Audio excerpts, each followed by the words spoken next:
Sir, I said this isn't your seat. Move to the back. The words sliced through the cabin like a blade. A black man in a sharp navy suit stood frozen, ticket in hand, staring at the flight attendant who now blocked his path. His seat, 3A, first class, was occupied by a younger white passenger who smirked as though the dispute amused him. "This is my boarding pass," the man replied, voice calm, deliberate. He held it out, but the attendant didn't bother to look again. Her tone hardened. "We've reassigned you. Economy is waiting." Gasps, whispers, and the rustle of shifting passengers filled the air. Reassigned? Without explanation? To some it looked like a mistake. To others, the meaning was painfully clear. The man's jaw tightened. He said nothing more. But in his silence, something powerful stirred. No one knew who he was, or what authority he carried beyond this aisle. But they would learn. Before this plane ever touched the runway, the humiliation he endured would spark a reckoning, one that would topple an airline and end a CEO's career forever. What would you have done if you were sitting there watching that unfold? Would you have spoken up? Or would you have lowered your eyes, hoping the moment passed without dragging you into it? Moments like this test more than just patience. They test humanity. And that's why I want to hear from you. Have you ever been judged unfairly? Not for what you did, but simply for who you are or how you look? Share your story in the comments, because your voice matters here.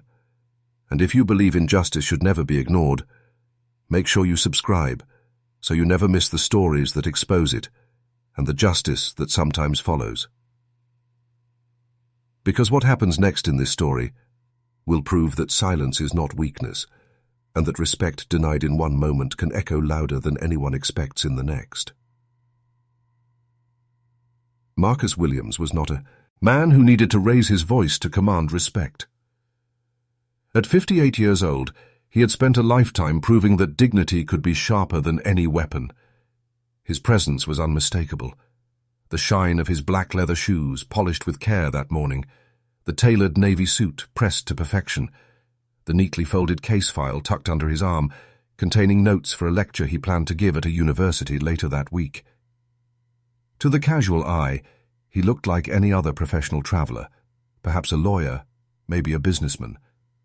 But those who truly knew him understood the weight he carried.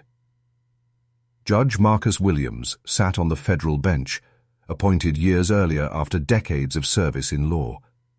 His rulings shaped lives, his words filled law books, and his career was built not on favors, but on an unshakable belief in fairness. It hadn't been an easy road. Marcus grew up in the South, the son of a schoolteacher and a factory worker. He remembered vividly the sting of segregation, the faded colored-only sign above a water fountain, the way his mother's hand squeezed his shoulder when they were told to wait outside a diner until the others were finished. He carried those memories quietly, never bitterly, but always as a reminder of how far he had come, and how far the country still had to go. Law was his way of fighting back, though he never called it a fight.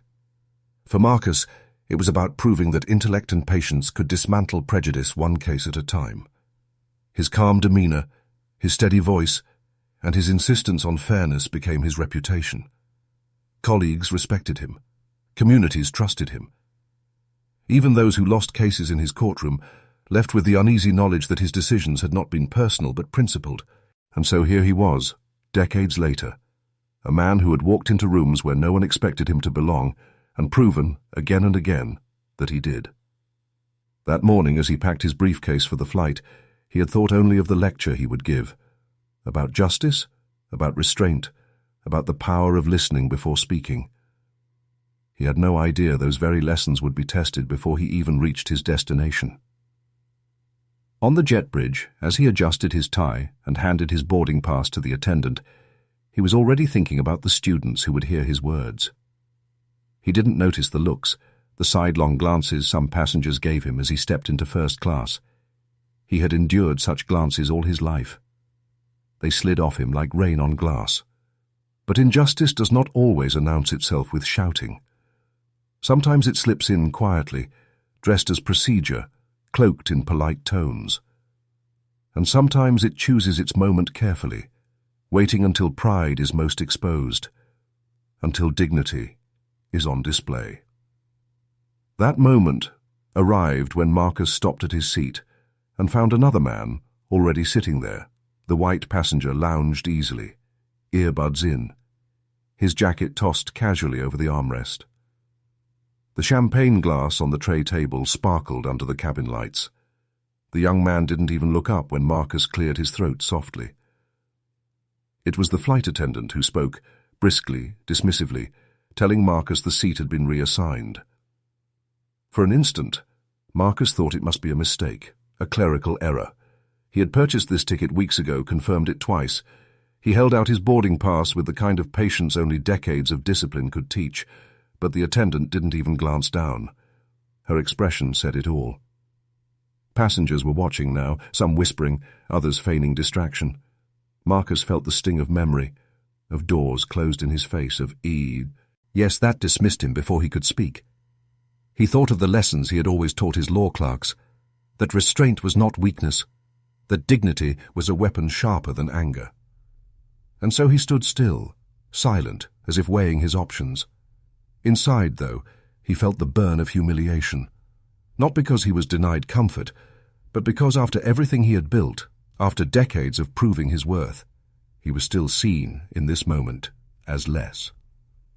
What no one realized was that Marcus Williams was not just another passenger. His silence was not surrender. It was calculation, and the consequences of this dismissal would ripple far beyond the walls of that aircraft. Because before the flight was over, one quiet man with a ticket in his hand would remind an entire corporation of a truth it had forgotten. Power does not always look like what you expect. The cabin was hushed, the low hum of the engines the only sound as Marcus paused at his seat. Row 3A. The aisle light gleamed faintly against the leather headrest. He had been here before, on flights just like this, always in first class, not for luxury, but for necessity. His work demanded late nights, early mornings, hours bent over case files that left him drained by the time he boarded a plane. Comfort wasn't indulgence, it was survival. But someone else was already there.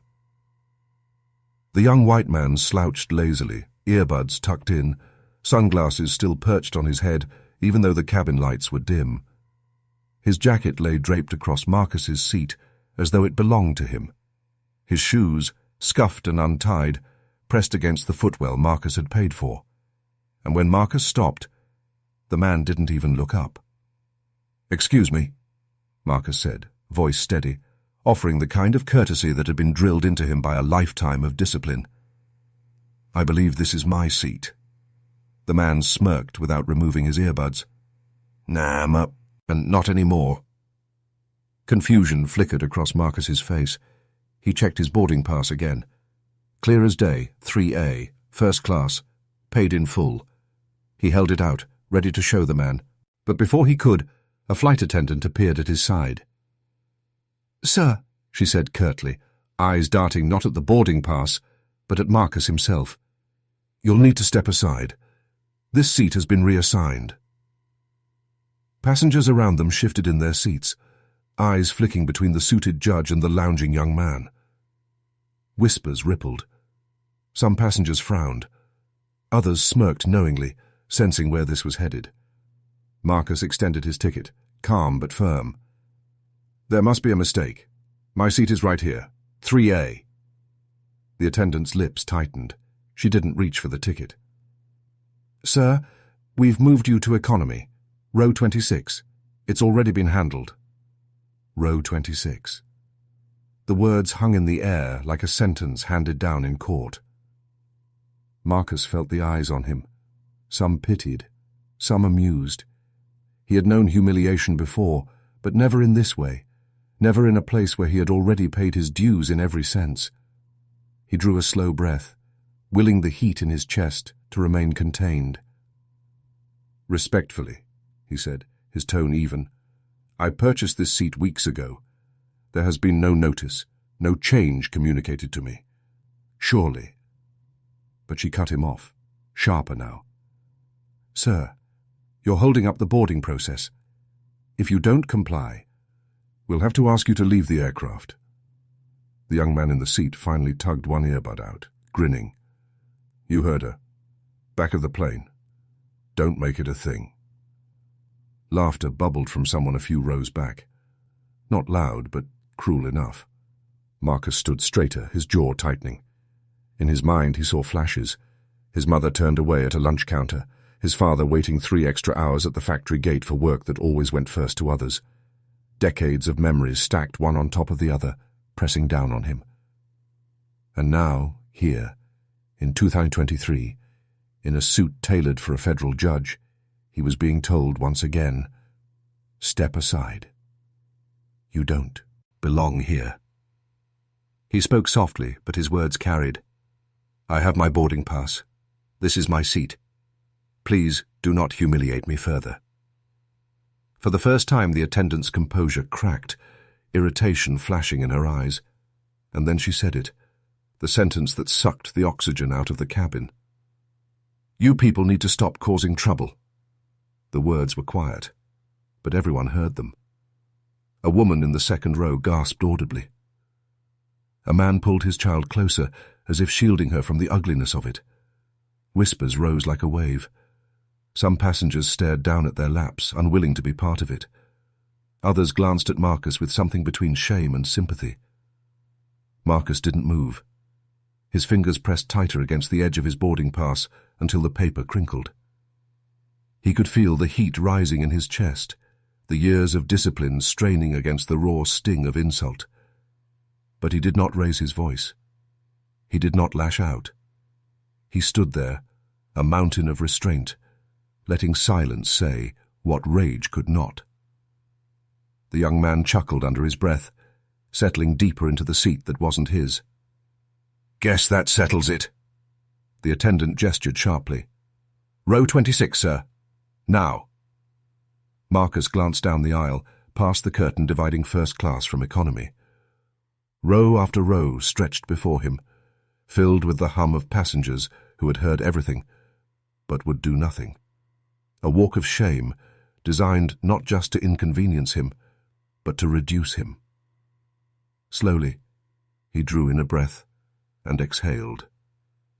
He slipped his boarding pass back into his pocket, and without another word, he turned. His polished shoes echoed softly on the carpet as he walked down the aisle, past the curious, the embarrassed, the indifferent. He carried himself with the same dignity he had always carried, but the sting of humiliation trailed behind him like a shadow. In the back of the plane, he lowered himself into the cramped seat of row 26. The armrest pinched against his side. The smell of reheated food clung to the cabin. A child cried 2 rows back, and all the while, Marcus sat perfectly upright, hands folded in his lap, face unreadable. But behind the stillness, a storm was brewing. Because this was not the end of the story. What no one realized, not the attendant, not the smirking passenger in 3A, not even the dozens of silent witnesses, was that the man they had just humiliated carried power they couldn't begin to imagine. And with a single quiet decision, he would soon remind them all that dignity denied does not vanish. It waits, and when it strikes back, it does so with the weight of justice itself. The engines rumbled beneath the floor as the plane inched back from the gate. The seatbelt sign blinked overhead. Passengers leaned into headrests, adjusting pillows, settling for the hours ahead. But in row 26, Marcus Williams sat perfectly still, hands folded on his lap, eyes fixed on nothing at all. The humiliation was complete. The young man in 3A sipped champagne, the glass catching the cabin lights. The flight attendant walked briskly through the aisle, her eyes never meeting Marcus's. Around him, passengers whispered in fragments, soft, uneasy words that rose and fell like static. Some wanted to say something. They could feel the wrongness of it pressing against them, but fear held their tongues. Fear of inconvenience, fear of embarrassment, fear of being the next target. So they looked away, convincing themselves it wasn't their place. Marcus had seen this silence before, in courthouses, in offices, in classrooms. Silence was often the most loyal ally of injustice. And yet he did not judge them for it. He simply sat, his breathing even, his body calm. On the outside, he was the image of composure. Inside, he was a storm contained. The humiliation replayed itself in his mind. The smirk, the words, "You people need to stop causing trouble." The echoes of history hidden inside one casual cruelty. He thought of his father. A man who once told him, after being turned away from a factory job, "There are battles, son, that are won not by shouting, but by outlasting." Marcus had lived by those words. He had outlasted doubt, bigotry, underestimation. He had outlasted every insult by building a life so undeniable it demanded respect. But this moment, this was not one to let slide. His phone buzzed softly in his pocket. He pulled it out slowly, careful not to disturb the woman dozing beside him. He unlocked the screen with a practiced flick of his thumb. His contact list was short, selective, filled with names not just of colleagues, but of decision-makers. People who didn't just practice law, they shaped it. He scrolled once, then stopped. A single name. Washington, D.C. No hesitation, no long message, just a few words typed with precision. On board, denied seat, racial. He hit send. The message streaked through satellites, invisible, silent, unstoppable. To the passengers around him, he was just another man checking his phone before takeoff. To the airline, though they didn't know it yet, the fuse had just been lit. Moments later, the phone vibrated again. A reply. Short. Direct. Understood. Handle in motion. Marcus slipped the device back into his pocket and folded his hands again. The calm returned to his face, so absolute it was unsettling. He leaned back against the headrest, eyes half closed, as though preparing for a nap. But several rows ahead, unease was spreading. A man in a business suit whispered to his wife, glancing back at Marcus, as if sensing something unusual about his silence. A young woman across the aisle tapped her screen, scrolling through her social media feed, wondering if what she had witnessed was worth posting. The tension was invisible, but it was growing. The aircraft taxied slowly toward the runway. The captain's voice, "C," rackled over the intercom, cheerful, oblivious. "Ladies and gentlemen, we'll be in the air shortly. Flight time today is just under 3 hours. Sit back, relax, and enjoy the flight." Relax, enjoy. The words felt hollow, bouncing against the walls of the cabin that now carried the weight of a wrong unacknowledged. In 3A, the young man reclined deeper into Marcus's seat, earbuds back in, oblivious to the storm forming just beyond his view. The attendant returned, pouring him another glass of champagne with a smile that was never offered to Marcus. In row 26, Marcus exhaled slowly, eyes closed. A casual observer might think he had surrendered. But he knew better. This was not surrender. This was patience. Because justice does not always announce itself with fury. Sometimes it arrives quietly, like a shadow slipping under the door. 30,000 feet above the earth, no one knew what message had been sent. No one knew that in offices far from the tarmac, phones were already ringing, emails already firing, officials already alerted. No one knew that with one calm, precise text, Marcus had set into motion a chain reaction that would shake an entire corporation. To the other passengers, he was just a quiet man in the back of the plane. But power rarely looks like power until it moves, and when it moves, it cannot be stopped. The plane lifted from the ground, climbing into the clouds. Drinks clinked on trays. Children squirmed in their seats. Life inside the cabin went on as if nothing had happened. But beneath the quiet hum of the engines, something else was humming too. An invisible current, carrying the weight of consequence, heading straight toward those who thought their actions would vanish into silence. What no one realized, not yet, was that the silence of one man could roar louder than the noise of an entire plane. And soon they would hear it. The plane had barely climbed when something shifted. A sudden ding, then the captain's voice came through the intercom, strangely tense. "Ladies and gentlemen, we've been instructed to return to the gate. Please remain seated." Confusion rippled instantly through the cabin. Passengers exchanged uneasy glances. Some muttered, "Mechanical issue?" Others whispered, "Did someone cause a disturbance?" The engines powered down as the aircraft turned back toward the terminal. The flight attendants moved quickly, their smiles thinner now, their voices clipped. But behind the facade, there was a current of unease. Something was wrong, and everyone could feel it. Within minutes, the plane docked again. The cabin door opened with a metallic hiss. And then came the sight no one expected. Security officers stepping aboard, followed by two sharply dressed airline executives in dark suits. Their presence sent murmurs cascading down the aisle. All eyes turned toward the back of the plane. The lead executive scanned the cabin, his gaze landing almost immediately on Marcus Williams. He moved quickly, weaving through the rows until he stood before him, and then he extended his hand. "Judge Williams," he said, voice carrying enough for the cabin to hear. "Please accept our deepest apologies. You should never have been treated this way." The silence that followed was thunderous. Judge. The word hung heavy in the air, reshaping everything the passengers thought they knew about the quiet man in row 26. Heads turned, eyes widened. Whispers surged. "He's a judge? What kind? Who is he?"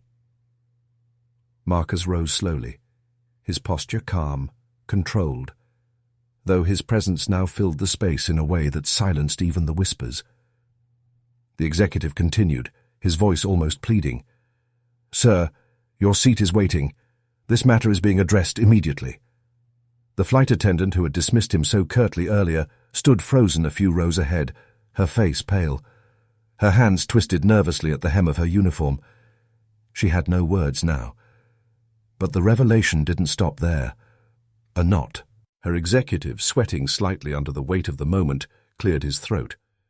"For those who don't know, Judge Williams isn't just a federal judge. He sits on the advisory board that oversees aviation compliance." Gasps filled the air. It was no longer a matter of one man's mistreatment. This was the man who reviewed the very rules under which airlines operated, the man whose influence stretched directly into the heart of Washington's aviation authority. And he had just been told to sit in the back.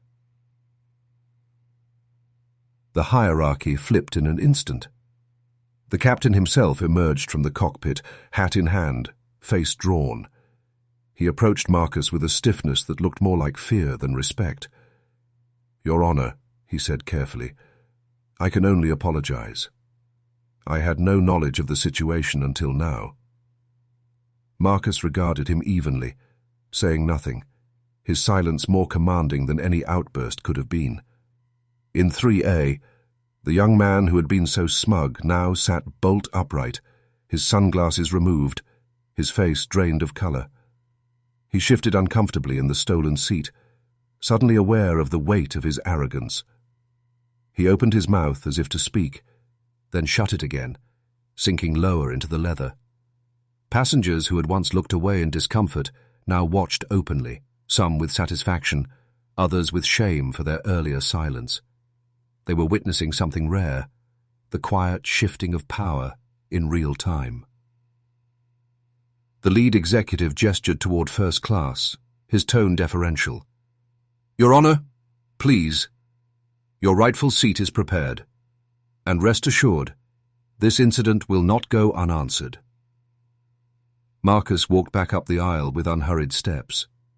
Each movement was precise, dignified, the opposite of the humiliation he had been forced to endure. As he passed the attendant, she lowered her gaze, trembling. He did not look at her. His silence was judgment enough.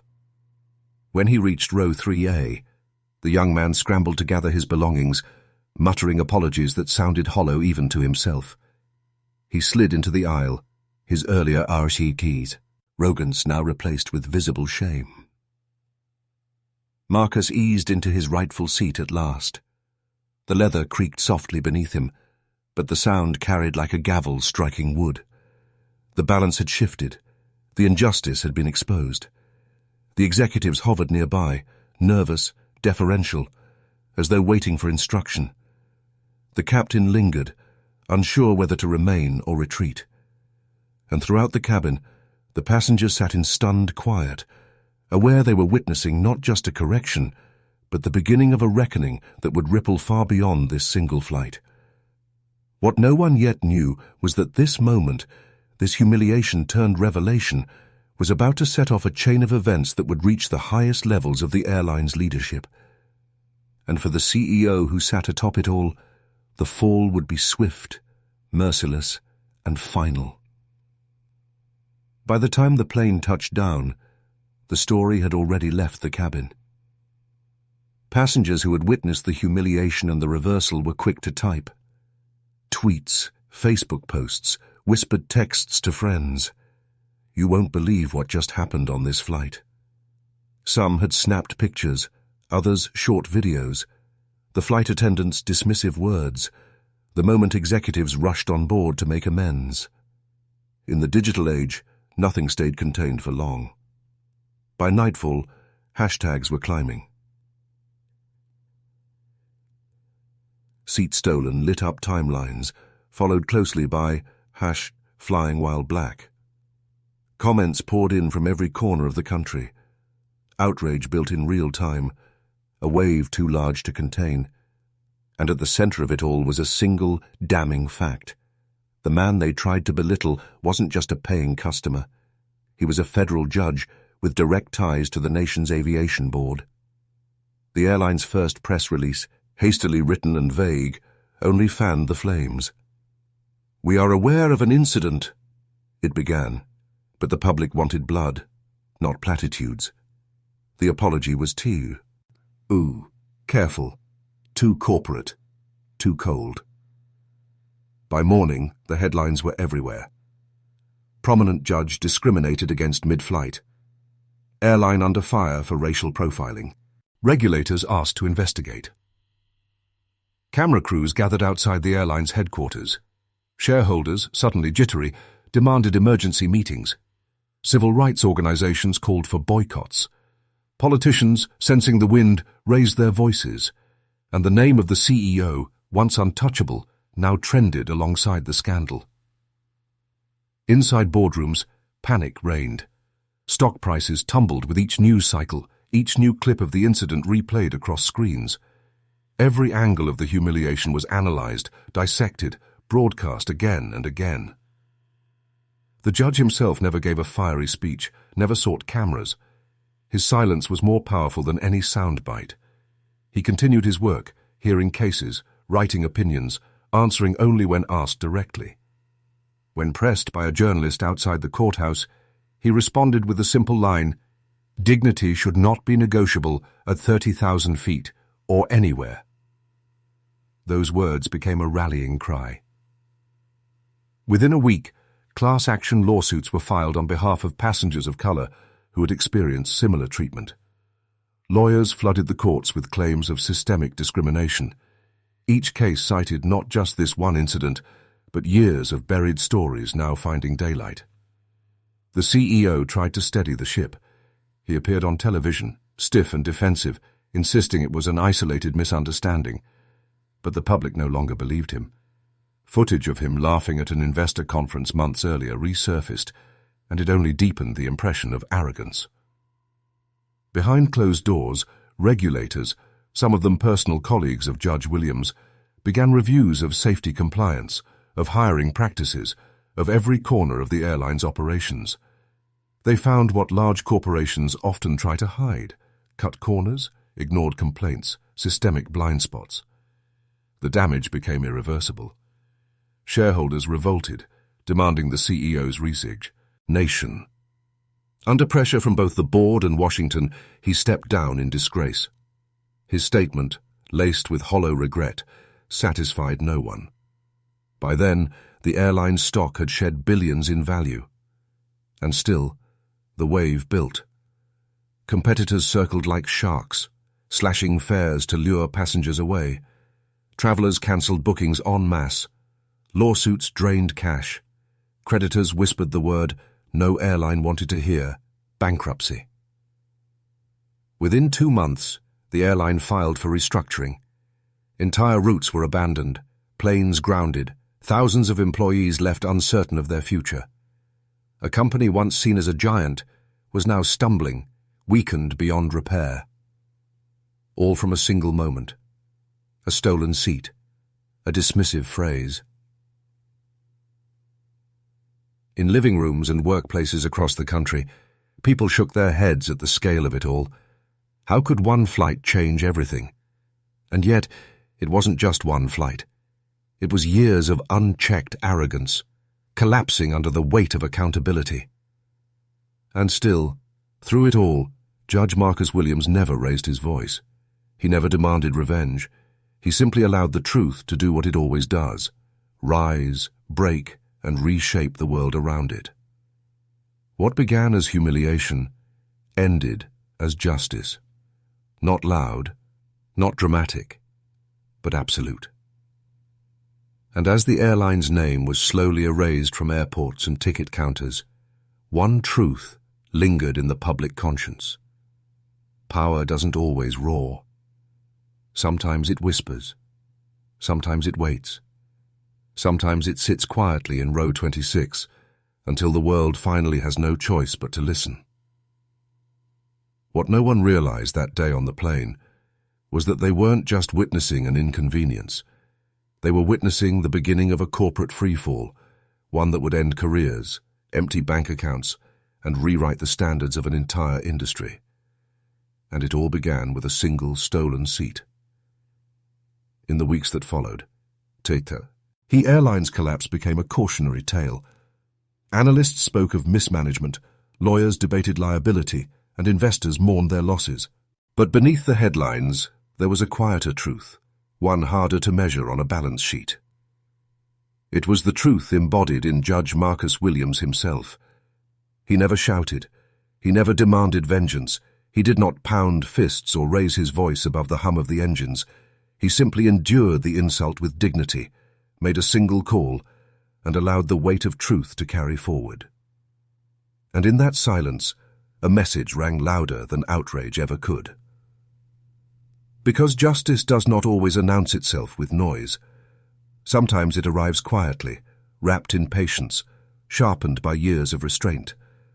Sometimes it is the calm man in row 26, tapping a message into his phone while others smirk, believing they've won. Dignity, when tested, can become its own kind of thunder. What happened on that flight was more than the humiliation of one man. It was a mirror held to society's face. It showed how quickly respect can be denied when bias takes the wheel, and how easily cruelty disguises itself as procedure. But it also revealed something else, that arrogance has consequences, and that the smallest act of discrimination can ripple outward until it topples giants. And so the lesson lingers, long after the airline's name faded from departure boards. Respect is not optional. It is not conditional. It is the baseline of human decency, owed to every soul regardless of their seat assignment, their skin color, or the title they carry. Because you never truly know who you are speaking to, or what weight their silence might carry. The attendant thought she was dealing with just another passenger. The smirking man in the seat thought he was entitled to keep what was not his. The CEO believed his company was untouchable. They all forgot the simplest rule of human decency. Treat every stranger as if they might one day hold your fate in their hands, because sometimes they all do. And that is the legacy of Judge Marcus Williams's quiet stand. Justice without noise, power without anger. A reminder that even the softest response can change the course of an empire.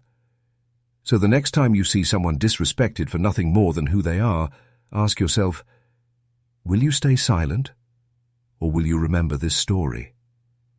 Because silence too can be powerful, when it carries the weight of justice behind it.